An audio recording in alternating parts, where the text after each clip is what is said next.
Grabe sobra sarap nito. Ayan na naman kung gaano ka-flat itong ating banana cake. Napakaharap. Sobrang sarap. Sarap.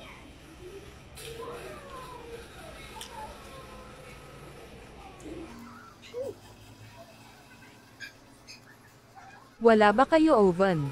No problem. Dahil pwedeng-pwede tayo makaluto ng napakasarap, napakalambot na banana cake gamit lamang ang steamer.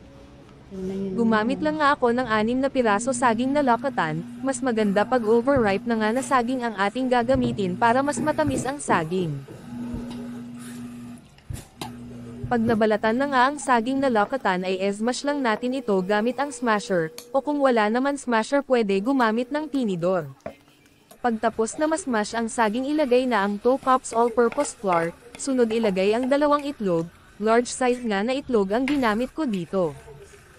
Pag nalagay na ang itlog ay haluin lang, medyo mahirap pa nga ang paghalo dito kasi di pa natin nalalagay ang wet ingredients, pero pag nalagay na natin mabilis na lang ito haluin. Sunod ilagay ang 1 can evaporated milk o pwede din kayo gumamit ng fresh milk. Haluin lang para mag-combine ang evaporated milk sa flour, at sunod ilagay ang 1 cup melted butter, o pwede din melted margarine. Nailagay na nga natin ang wet ingredient, kaya this point di na mahirap ang paghalo. Ilagay ang 1 tablespoon baking soda at 1 tablespoon baking powder, haluin para mag-well combine lahat ng mga ingredients. Maglagay ng pinch of salt para pampabalance sa lasa. Lagyan ng vanilla para mas mabango ang ating banana cake. This point di ko na nakunan video ang paglagay ko ng vanilla. Nalagay na nga natin lahat ng sangkap. Inilipat ko na sa ibang bowl ang ating mixture dahil nga mahirap haluin sa una bowl na ginamit ko. Haluin lang nga ng haluin nang makuha natin ang consistency na gusto natin. Ganitong consistency nga ang gusto natin makuha. Okay na ito, lagyan ng Goya chip.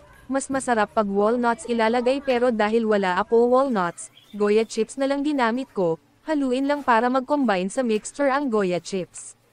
E-transfer sa lalagyan ang mixtures bali 2 lalagyan nga ginamit ko dito. Ang paglagay wag punuin kasi pag naluto ito ay aalsa, pag nalagay na ang mixture lagyan ng Goya chips sa taas para maganda ang presentation ng ating banana cake. Ang Goya chips ang mas lalong magpapasarap sa ating nilulutong banana cake. Pag okay na nga steam natin ito ng 10 hanggang 15 minutes. I-check kung luto na ang banana bread gamit ang tinidor, pag dinadam kit, ito ay luto na. Ito na nga ang fluffy at napakasarap na ating banana bread.